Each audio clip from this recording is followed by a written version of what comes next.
Ladies and gentlemen, brothers and sisters, friends, enemies, and comrades, I hope you're doing well wherever you are in this Friday evening, Friday night, Saturday morning, Friday afternoon, Friday morning, wherever you are, ladies and gentlemen. This is Kenya Revolutionary. I'll be here very briefly because it's Friday and I know you got stuff to do. You have plans, whether it's spending time with your family or whatever the case is. Karibu sana.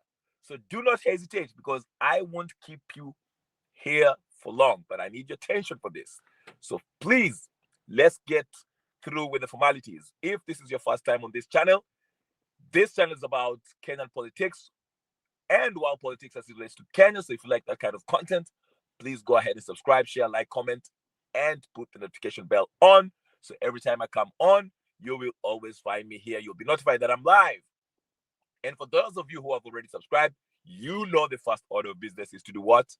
Like the video, okay? Share it with your friends and do all the good stuff. I'm Nagani. All right. So here it is. I won't walk you through the whole Jirongo thing. I think we've pretty much exhausted it, and majority of us Kenyans have come to a conclusion that there was foul play in Jirongo's um, accident, so-called accident. To us, we think it's murder. It's actually he was executed. He was killed, unalive. Let me just use that, okay? As you can see, the topic is eliminating Jirongo may be bad news for Ruto. I'll tell you why. Now, let me just put this as a disclaimer. Everything I say here is for entertainment purpose only. And to be clear, I am not saying that President William Samoei Ruto is behind Cyrus Jirongo, the former Lugari MP's death, okay? But one thing I will say is that the general feeling, the general consensus among Kenyans, they are not saying it loudly, they're not coming out and saying it in public. Actually, some are coming out on X and, making it known that Ruto was the main nemesis for Jirongo.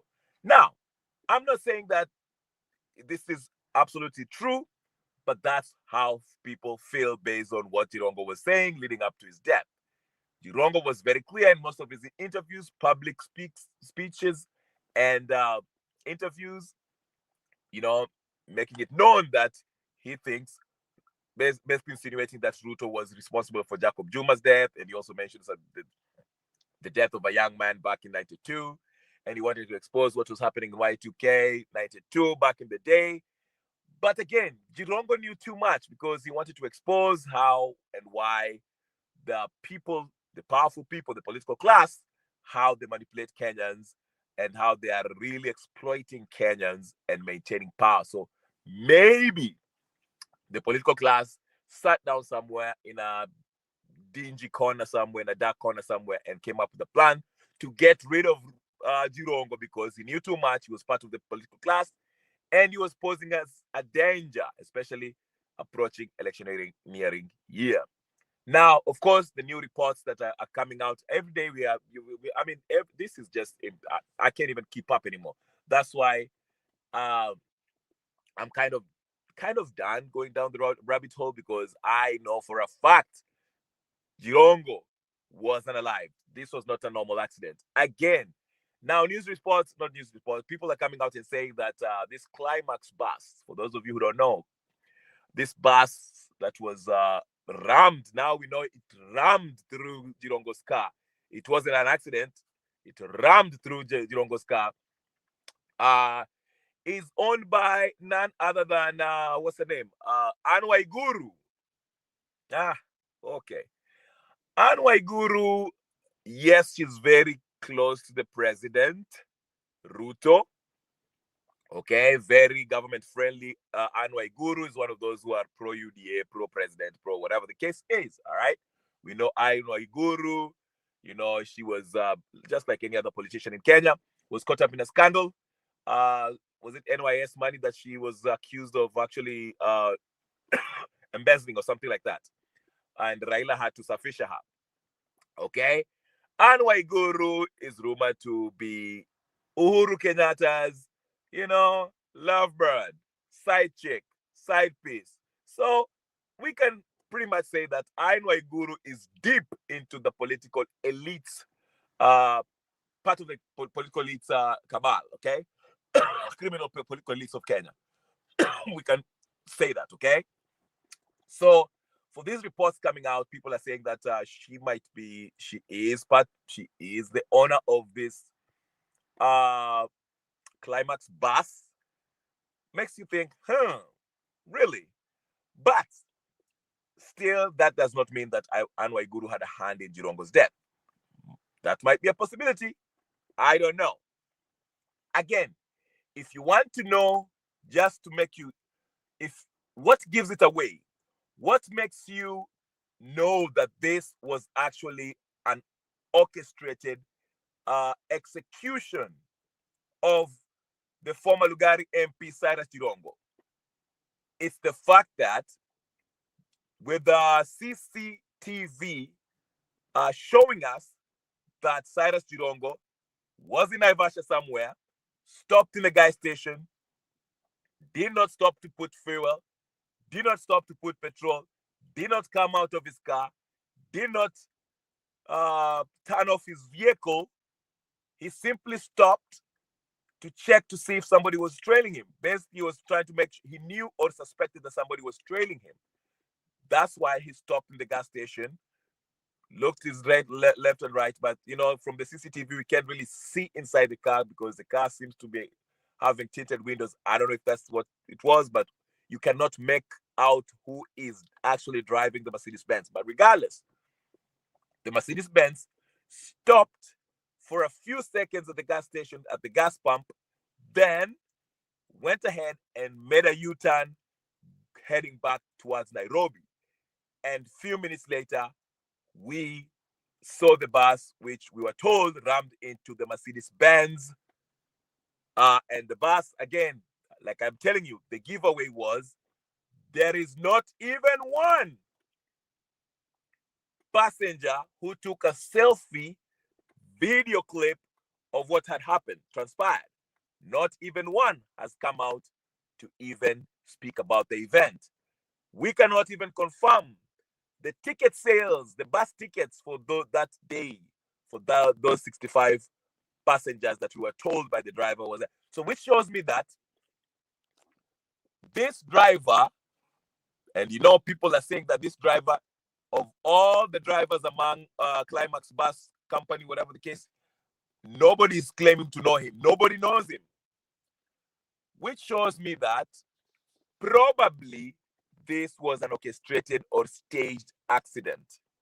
Because if you look at the bus, again, I've already exhausted this, but I'm just, refreshing your mind. Then I'll get to the point of Ruto, okay? To connect it to why I'm telling you this might spell doom to Ruto's regime. But anyway, if you look at the bus, you can see the damages compared to the Mercedes-Benz damages. It just doesn't add up. Yeah. All right. We already established that, right? So basically, this it tells you one thing, that this accident was orchestrated. Now, that is one thing that you can establish. Now, to what extent? Because several questions can pop up. Was Jirongo actually driving this Mercedes-Benz? Was he actually inside that bus, that Mercedes-Benz?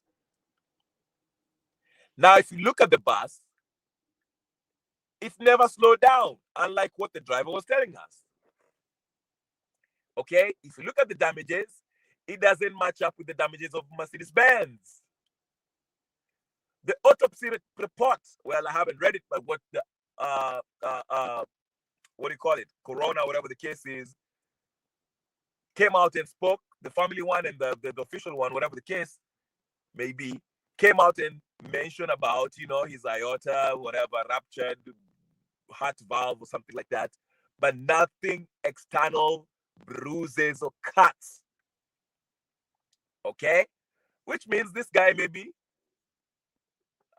they probably, beat him up on this, or whatever the case is. Ali Gongo, or there was a heavy object, not heavy object.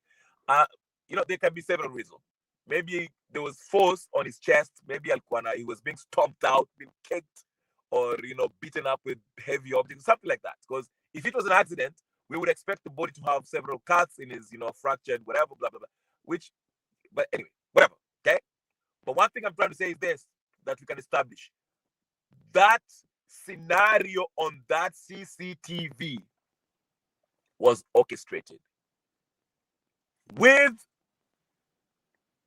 Jirongo inside the car or not without Jirongo inside the car. It was orchestrated. Because again, the big question is, what was Jirongo doing in Naivasha? So the fact that this bus, no one from Climax Bus Association knows this driver to be a driver of this bus.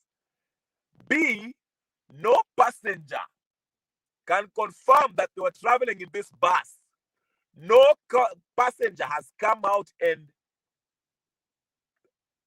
given a statement of what transpired that day. No passenger took a selfie, took a video evidence about this incident. No evidence of ticket sales on that day of that particular bus.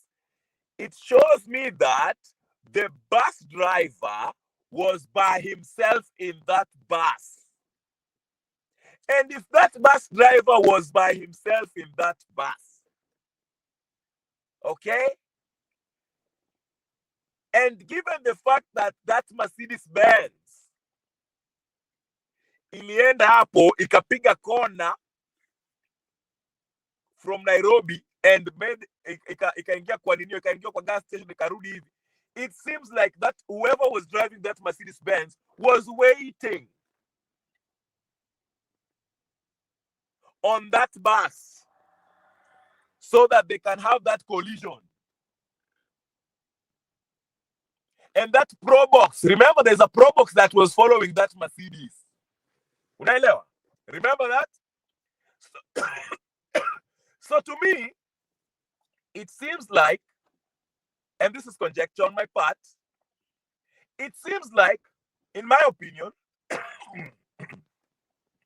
that Probox is known for abductions. That's where if you are abducted or kushika na kuingia kwa Probox. So let me explain to you something. This is what I think happened. This is my opinion. This is my view. I think Jirongo was abducted in Nairobi and unalived in Nairobi. Then these fellas, these murderers, people who unalived him, who are responsible for his unfortunate death, walienda Naivasha to orchestrate, create a play to justify this story ya ati Jirongo alikuwa amelewa, ako Naivasha, he was drunk. Because remember, I have to take you to the first day. I told you, how convenient. Listen to me. One thing that confirms that the state is responsible for Jirongo's death. Look at the coordination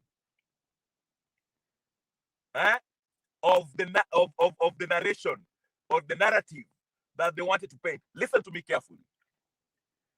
We wake up to a news that Jirongo ameaga dunia through in a road accident. Sindio?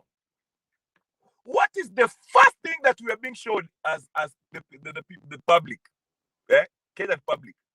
Tunaonyeshwa a video of Jirongo, which now we are later found out that the video was shot kitambo. It wasn't that day.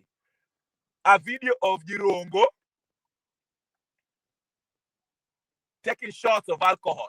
Alafu, they are telling us that that video was the last video before Jirongo hit the road. Na walikuwa natuambia ati yako ushago, walikuwa nakuja Nairobi.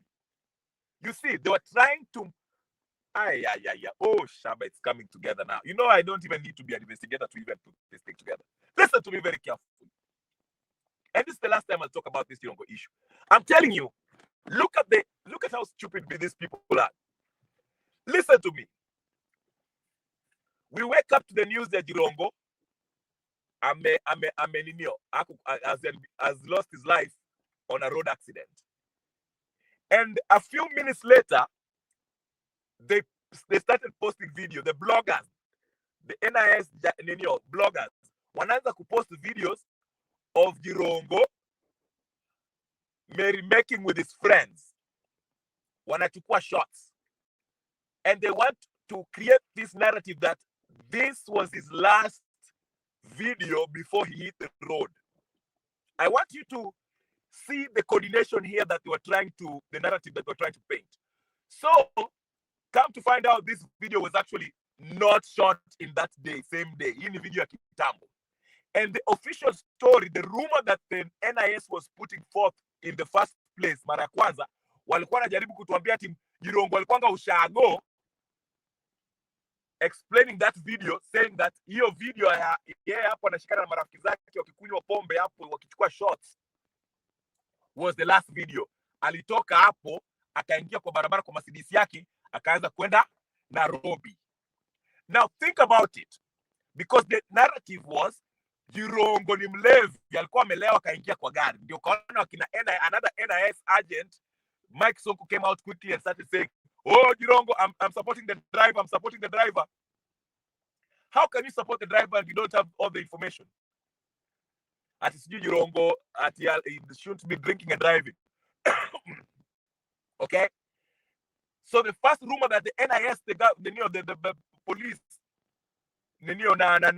na serikali ilikuwa inajaribu kutuambia ati Jirongo ametoka huko ushago anaenda Nairobi. And that video was supposed to support that narrative. Ati alikuwa na mabesti yake hapo nyumbani ushago, akachapa shot akaingia kwa gari. That was his last video, akaingia kwa kama amelewa, driving towards Nairobi. Now see the coordinated stories of these NIS agents coming out to try to convince us that Jirongo alikuwa amelewa na anaendesha kama amelewa. Now listen very carefully. Exhibit A is that video that apparently was shot months ago. It wasn't that same day that Jirongo died. Okay? And again, where we caught them that they were lying. Number 2. Remember this. Like I told you, Exhibit A is when they were trying to, soon as we had Jirongo amekufa kwa barabara, wanatuambia ati hiyo video ya Jirongo akichukua shots kwa shago, it was the last video of Jirongo before aliingia kwa gari kuendesha gari kwenda Nairobi. At the same time, Mike Sonko, the NIS agent who works with this government regime, political class, anajaribu kuconvince, he's sticking by the driver at Jirongo alikuwa amelewa akaingia ninio ati asiingie kwa barabara. At the very same time, another NIS agent, Boniface Mwangi, posts a post here back in 2020 when Jirongo was supposedly and got into a road accident with the border. So you see, they're coordinating to create this narrative that Jirongo alikuwanga ushago, was drinking, akaingia kwa barabara, then he was on his way back to Nairobi and entered into an accident. Sasa, these fools could not cover up their story. So, listen to what happens. So, watu wakaanza kuuliza CCTV ya gas station. Watu wakaanza kuuliza abiria wako wapi. And these people knew when CCTV kionyeshwa, it will confirm that Jirongo was not in ushago drinking. He was not in ushago. He was in Nairobi. Unaelewa? So when they started hearing at the CCTV, na tulishaambiwa vile walisikia mambo ya CCTV, immediately tukasikia ati CCTV haiko, hiyo gas station haina CCTV. Then a few days later tukaambiwa CCTV, this year iko na hiyo CCTV.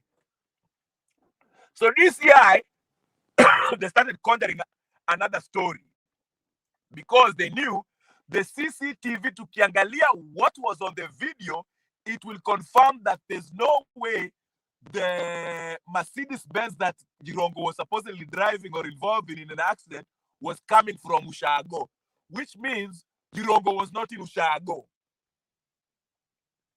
So that's number one lie that they were scared of. So what did they do?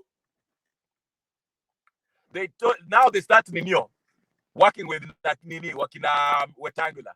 Oh, alitoka kwa Wetangula and usijua alikutana Oasis. Unasikia? Meanwhile, ile narrative yao ya Boniface Mwangi na post hapo ati Jirongo is a drunk, has always been involved in drunk driving. Sijui amehit bodaboda huko back in 2020. Mike Soko na ameshafurisha hiyo tumbo yake ati Jirongo was drinking and driving. Whoa. Na hiyo video pia wameka hapo. They're trying to convince us that Jirongo was drunk and was the cause of the accident. To corroborate with the story of the driver who none of the Climax employees can confirm that this guy is actually employed by Climax bus company. So that's your narrative ika failed because now the DCI knew once they released this CCTV showing that Mercedes was not coming from Ushago, they will have something to answer. So wakaanza na historia alikuwa kwa Wetangula and then walikutana hapo sijui Oasis. Because there's witnesses who probably were with the Jirongo to confirm that alikuwanga hako Ushago. So then, one question that they can't answer is how did Jirongo come from Nairobi to Naivasha? They can't answer that. Wakaanza kuleta narratives zingine ati Jirongo amependa madem, Jirongo sijui was dropping a girl in Girigiri, sijui akona nyumba sijui Gilgil sijui Girigiri. Just a bunch of nonsense. Just a bunch of nonsense to fit that original narrative. Ya Jirongo is a drunk who's a womanizing drunk who was driving his girlfriend or his concubine to Girigiri. Hata kama ni si kuna hoteli mingi hapo Nairobi Jirongo angepeleka huyo msichana. So that narrative had failed. So they come up with this CCTV. Okay? Now wanatuambia ati Jirongo aliingia kwa hii gas station. And like I said, the one thing that confirms that this was an orchestrated event, the one on the CCTV, whether Jirongo was actually driving that Mercedes and was actually involved in that Mercedes, we can tell that the state was behind this because the probox that was following him is evidence. Evidence number two, the driver told a big lie that he had 65 passengers, that he was more worried about that Jirongo, who was driving recklessly, which the video evidence shows that it is a lie. Because we cannot confirm ticket sales of that bus that day, and there's no passenger in that bus that day. So with that said, it shows that this guy, and the fact that this guy, no one from Climax knows him as an employee, it confirms that this was an orchestrated thing. This driver was specifically put and used this bus specifically to crash with that Mercedes-Benz to justify the death of Jirongo, then blame it on alcoholism and road accident, reckless driving by Jirongo. Unanisikia? So, the problem with this is one for Ruto, and it might turn out to be a tsunami. Now that it is very clear that these Western leaders and the people of Western province are now shaking their heads in disbelief, disappointment, whether you like it or not, whether you like it or not. Kenya, we like our corrupt leaders. So the people of Western province feel some type of way, given the fact that this official story by the state seems to be riddled with inconsistencies that suggest that there was foul play. And the culprit in this case of Jirongo's death is none other than the state. The state that is presided over by an administration that is headed by none other than William Samoei Ruto. So the current general suspicion by the public is that, considering the long political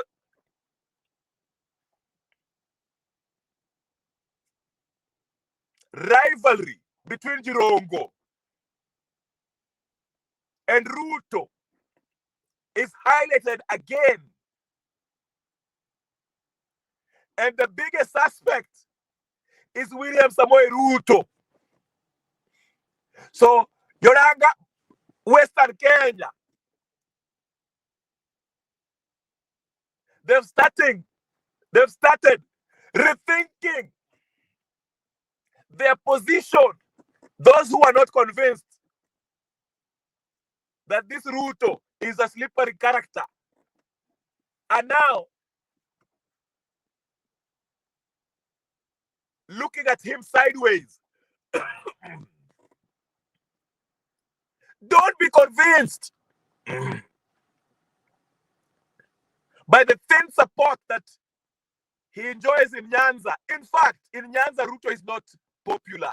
It is only the Wangas and Oburus that are trying to convince us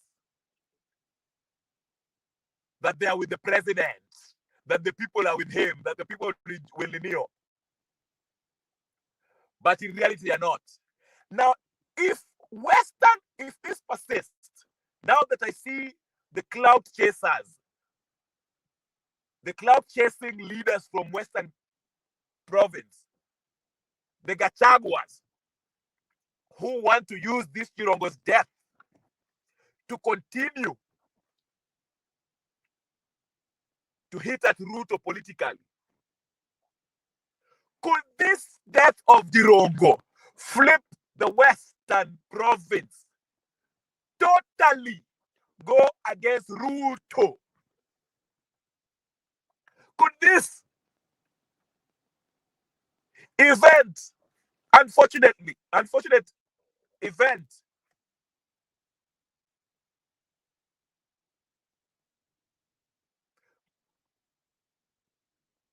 will it outrage the people of Mulebe Nation, who may now feel like Ruto's administration is responsible for taking out their son? Is this where they will flip? Because Western Mulebe Nation was saying it was quite divided. There's a faction that still would consider voting for Ruto. But now, will this event actually unite them? Because Mudavadi and Wetangula, who is a suspect in all this because he was one of the few people who last was seen with Jirongo, cannot make a case for Ruto, given the fact that Ruto is being viewed as the number one suspect in the untimely, unfortunate death of Cyrus Jirongo. Could it be that this is what will change the tide totally in Western Kenya, in Mulebe Nation, to rally against Ruto? Could they be or become as outraged as the people of Central Province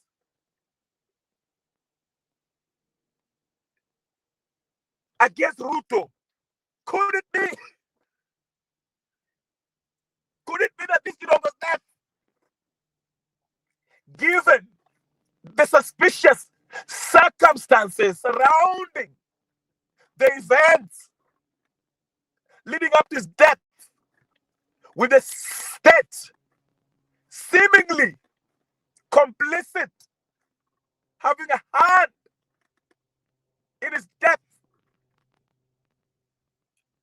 Could it shift the support of Mulembe Nation, the few that actually may have still believed in Ruto's lies, flip absolutely and totally, go against him? And could this all lead to a popular revolt come 2027, when it will be apparent that Ruto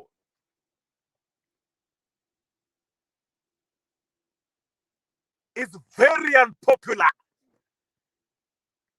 and rigging won't even be something worth attempting? Like I say, ladies and gentlemen, what is keeping Ruto, what gives him confidence,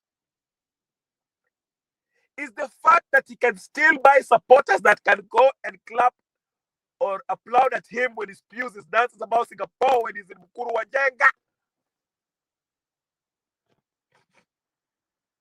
or when he goes anywhere in the country besides Rift Valley. It is the propaganda machine that keeps him somewhat relevant. But if the people become so outraged to a point where propaganda and all this narrative that the media and all these paid bloggers are spewing cannot hold, then that will force Ruto to go back to Sogoi in 2027.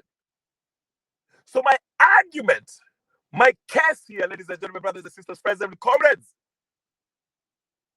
is that eliminating Jirongo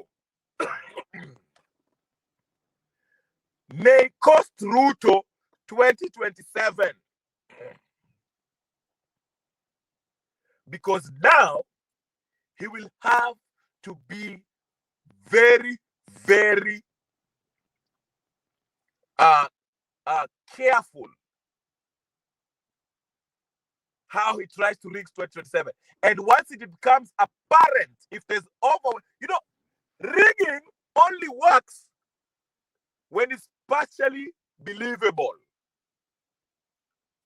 That's why he has invested heavily on propaganda. Because if you lie to people for a long time, some people will start believing your lies. So if you go to the polls and you rig, some people might feel, you know what, anyway, Ruto was kind of popular because they believed on the propaganda. But when your propaganda is not holding up because people are so outraged by your administration, Mulembe Nation, feeling like Jirongo was eliminated because of you having political issues with him, personal issue against him. Nyanza province hating you because they feel like their leaders have sold out to you and they don't have any stomach, balls to stand up for their people.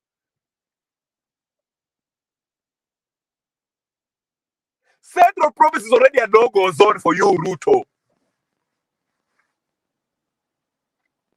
Cost may flip because they might feel like they don't want to be left behind with the rest of the country.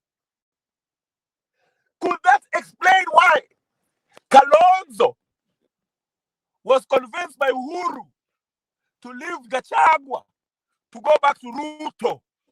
Because the political class, they're receiving intelligence on the ground that Ruto Even with this rigging, this thing is looking bad.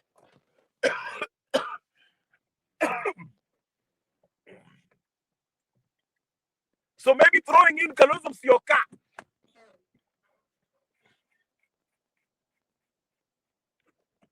might help him a little bit. I won't stay for long, like I said. But I think eliminating Jirongo might be a miscalculation by the political class, because that in turn makes the Western Province people of Mulembe Nation turn against the administration, the state. And that is one of the provinces that Ruto was counting on as his support base or as where he can do the Ukarabat. So I think the death of Jirongo is a big blow in his propaganda campaign. And the more reckless Ruto continues, the more outrage his action shall garner. And come 2027, if the wananchi, oh, let me sound like a Toli right now. If the wananchi feels that you have to go Ruto and you're trying to hang on by playing hizi mchezo. Hey, Ruto. Hey, I'll leave it here. Ladies and gentlemen, please subscribe, share, comment, and do all the good stuff. I'll talk to you guys later. Peace and blessings. I'm out.